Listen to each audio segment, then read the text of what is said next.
My mother-in-law called me infertile. My wife supported her, so I divorced and married her cousin instead. I never expected to be discussing my life story on Reddit, yet here I am, desperate for guidance from strangers on the internet.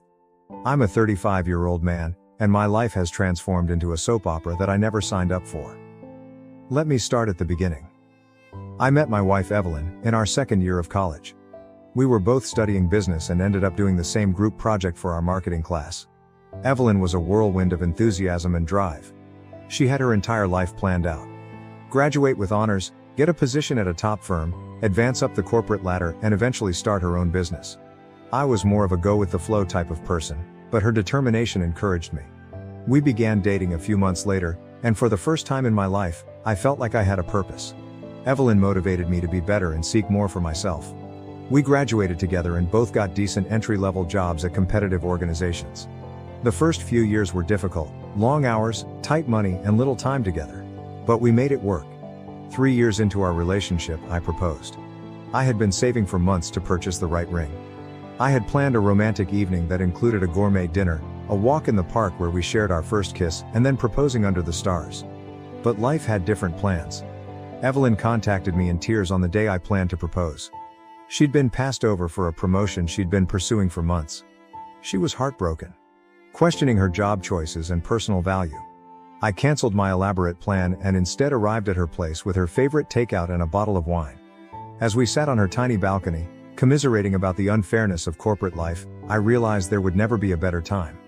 I pulled out the ring and asked her to marry me right there, in our work clothes and surrounded by empty takeout containers. Evelyn agreed, and everything seemed perfect for a little moment. Then came wedding planning, which marked my first genuine interaction with Karen, Evelyn's mother. I'd met Karen a few times previously, but she was always in groups and on her best behavior. Karen's real colors emerged when she began to prepare her only daughter's wedding. Nothing was ever good enough. The space was too small, the cuisine was too exotic, and the music was too contemporary. She questioned every decision we made, from the color of the tablecloths to the design of my tuxedo. Evelyn attempted to mediate, but it was evident she was straining to stand up to her mother.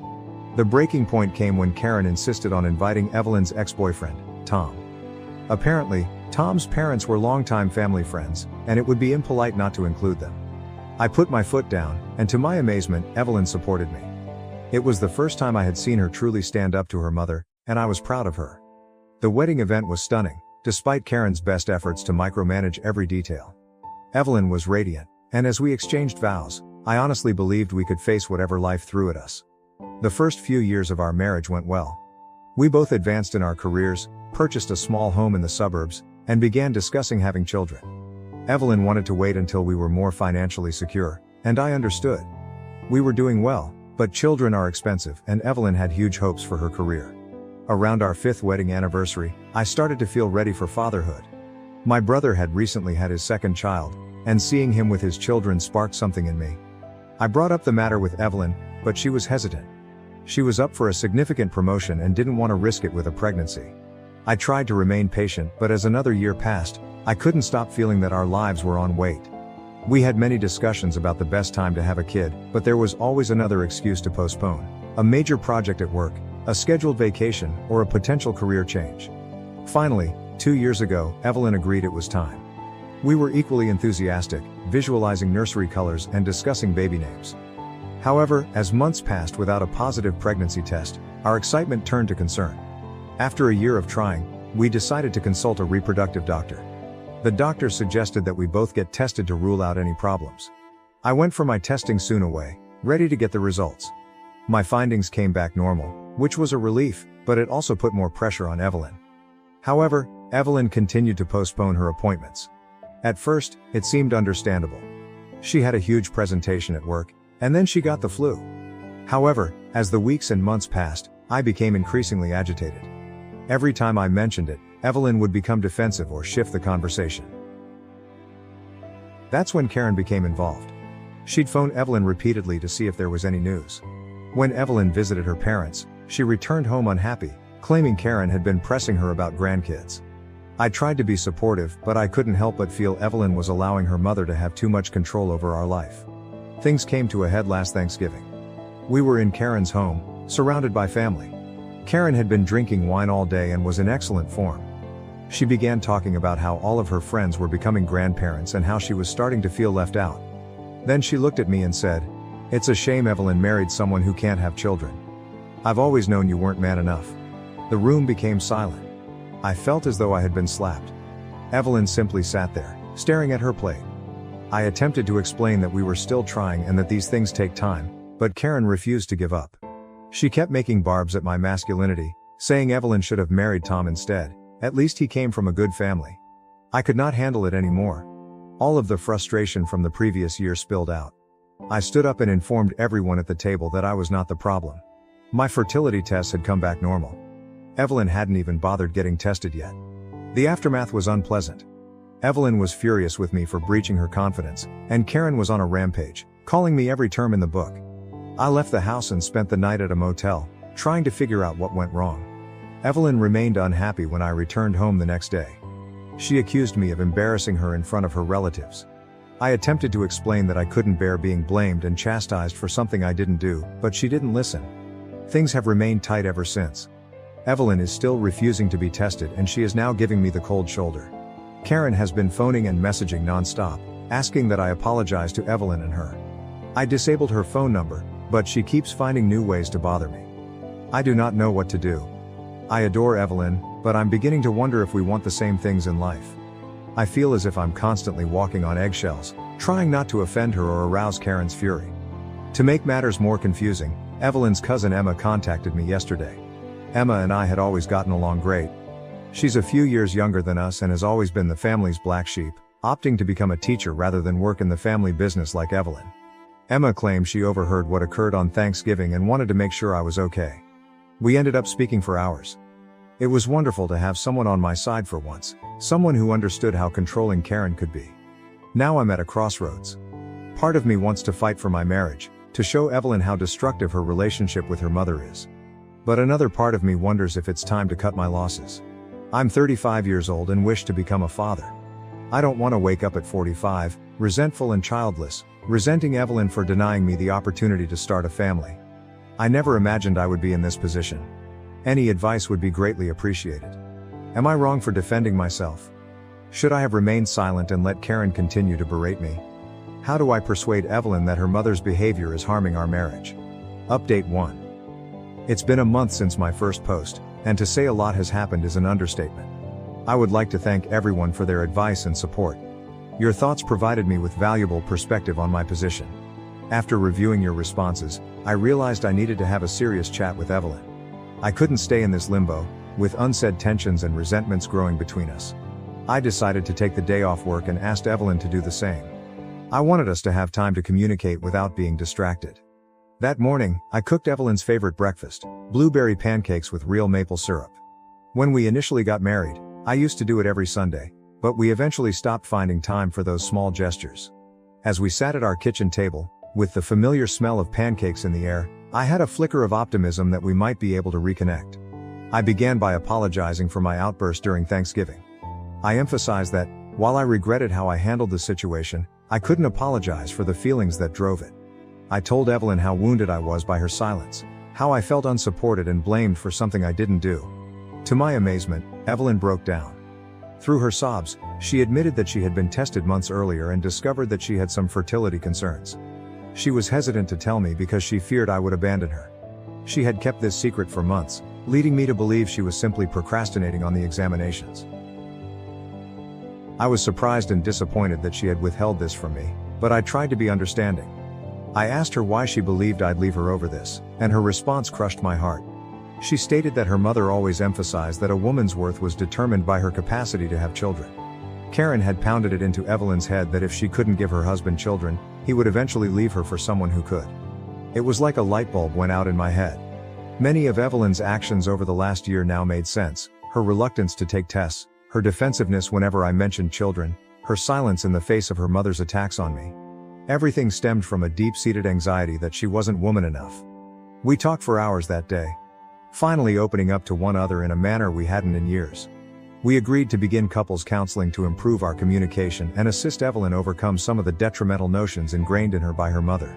We even began looking at adoption and IVF options, feeling like we were finally on the same page about our future.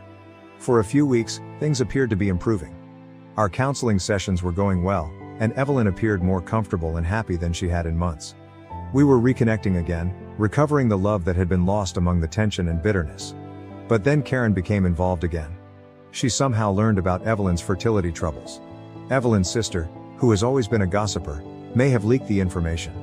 Instead of being there for her kid during this tough time, Karen went on a tirade.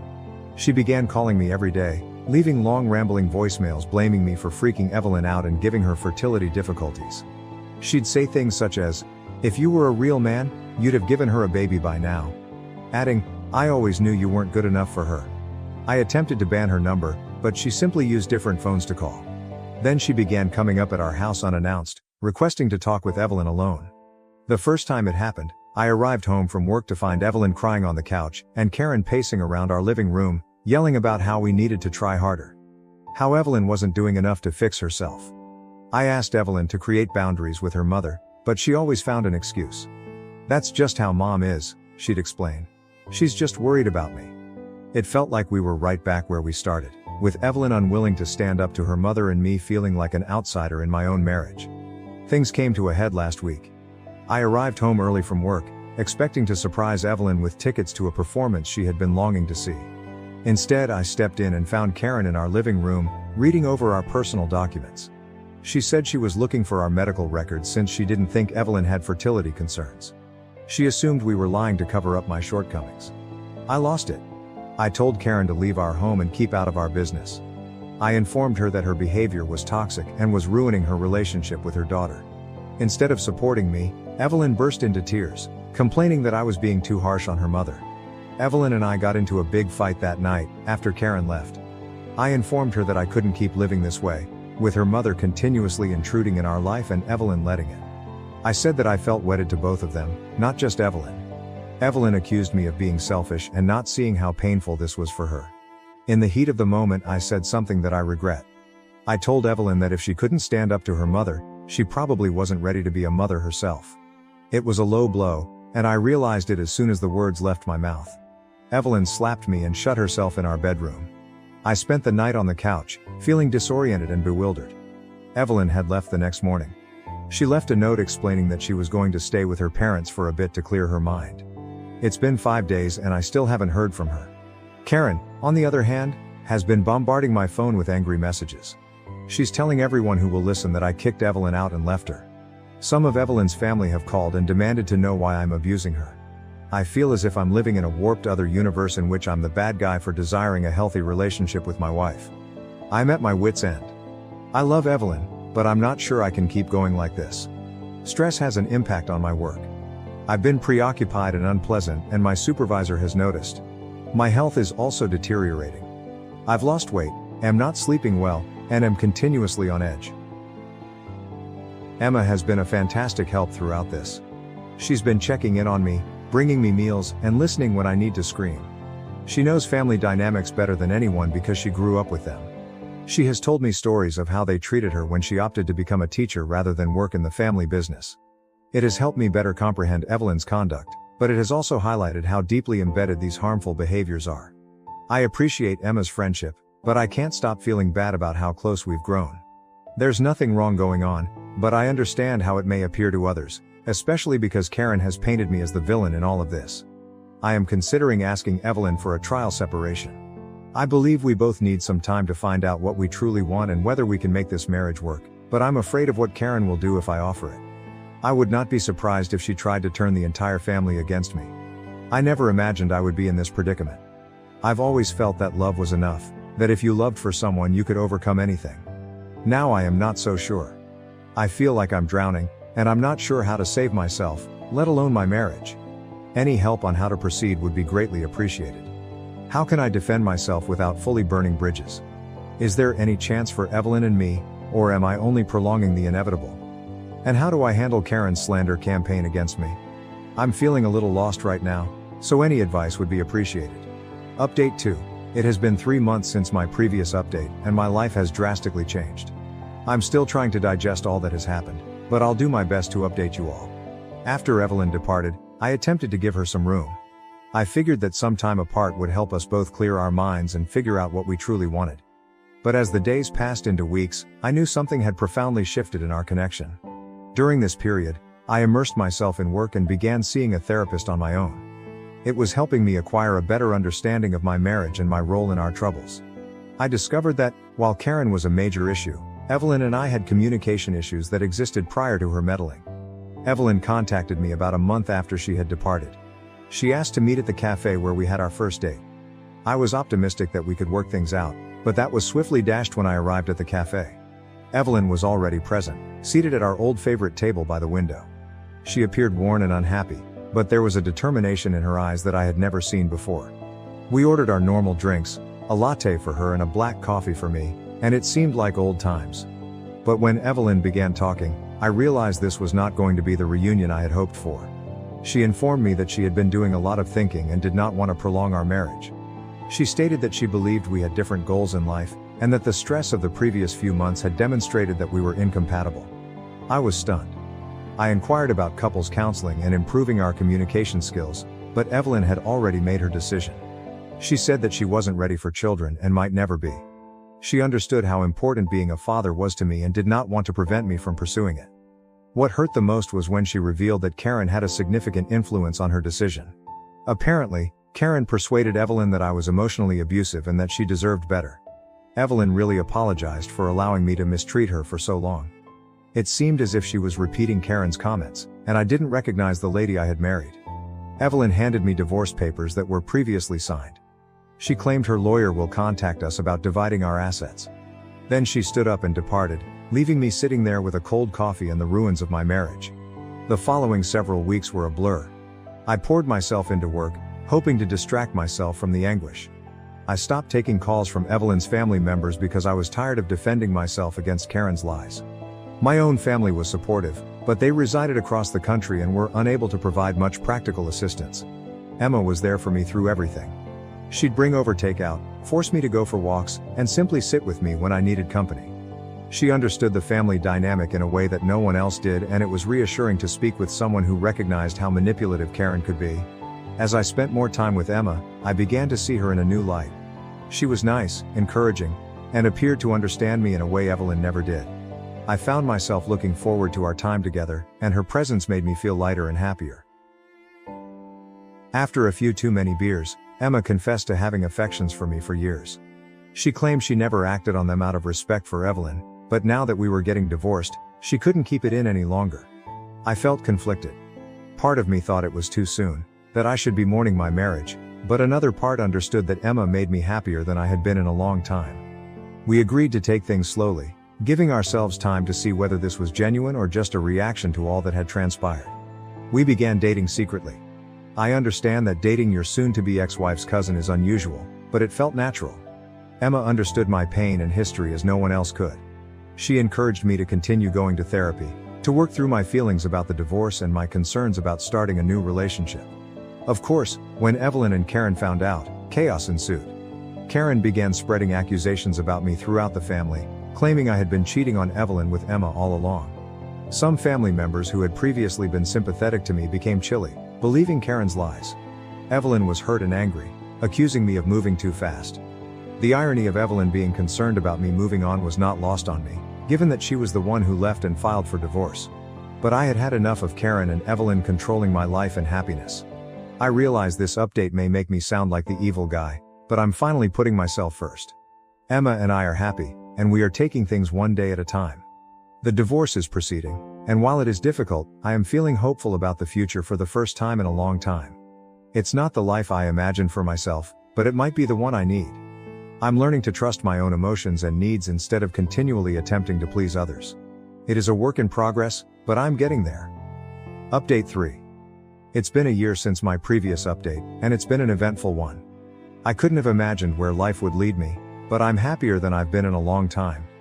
The divorce was finalized 6 months ago. It was not easy.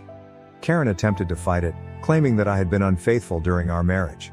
Fortunately, my lawyer was able to refute these claims, and the judge saw through Karen's attempts to manipulate the proceedings. We eventually reached an agreement on a fair asset allocation, and I was able to keep the house. Emma and I are still together, and our bond has become even stronger. We moved in together 4 months ago, and it has been fantastic. She understands me in ways Evelyn never did, and we talk frankly about everything. We've had our hurdles, of course. Blending our lives hasn't always been easy, but we confront them all together. The biggest news, however, is Emma's pregnancy with twins. We found out a few months ago and are ecstatic. It's ironic given Evelyn's fertility issues, but I suppose life has a way of surprising you. We weren't actively attempting, but we weren't stopping it either. When Emma handed me the positive test, I felt a combination of delight, excitement, and dread that I had never felt before. We're renovating the spare room into a nursery, and Emma has been reading every parenting book she can find. I am worried about becoming a father, especially with twins, but I am also excited. Emma's quiet confidence is encouraging. She continues telling me that we'll figure things out together. When we told our relatives about our pregnancy, their emotions were diverse. Emma's parents were overjoyed, but Karen went crazy. She began spreading further tales, claiming Emma had abducted me from Evelyn and imprisoned me in a pregnancy. It is ludicrous, but some people appeared to believe her. Evelyn's reaction was surprising. She contacted me directly for the first time since our divorce. She congratulated us but simultaneously expressed her hurt. I understood her pain, and part of me felt guilty, but I also realized I couldn't live my life based on Evelyn's emotions any longer. We had a long, honest chat that provided us both with closure. She stated that she had been unduly influenced by her mother and regretted how our relationship had ended. The pregnancy announcement appeared to be a wake-up call for Evelyn. She eventually stood up to Karen, urging her not to spread lies about me and Emma. It was too little, too late for our relationship, but I still appreciated it. Evelyn and I aren't buddies, but we're getting along better than I imagined. Karen attempted to stir trouble one final time. She showed up unannounced at our house, asking to speak with Emma. She attempted to persuade Emma that I would desert her and the babies, just as I abandoned Evelyn. Emma, bless her heart, remained firm and urged Karen in no uncertain terms to get out of our lives. I am proud of Emma's handling of the matter. She's strong in a subtle way, always confident in herself and our relationship. It's a relief after years of walking on eggshells with Evelyn and Karen. As for me, I'm still in therapy, dealing with the difficulties from my marriage and preparing for fatherhood. I've reconnected with old pals who had drifted apart throughout my marriage, and I'm establishing a support network separate from Emma's family. Work is going great. I was promoted a few months back, which couldn't have happened at a better time given the infants on the way. Emma is taking a year off from teaching when the twins are born, and my increased pay will help us cover that. Looking back, everything has been a tumultuous ride. There were times when I believed my life was falling apart, but now I realize it was simply falling into place. Emma and I are thrilled to start our family, and I am looking forward to this new chapter in my life. I understand that this may not be the joyful ending that some people expected, but it is mine. Life does not always go as planned, but sometimes the unexpected turns take us exactly where we need to go. I am glad for the lessons I have learned, even the hard ones, and I look forward to the future with hope and optimism.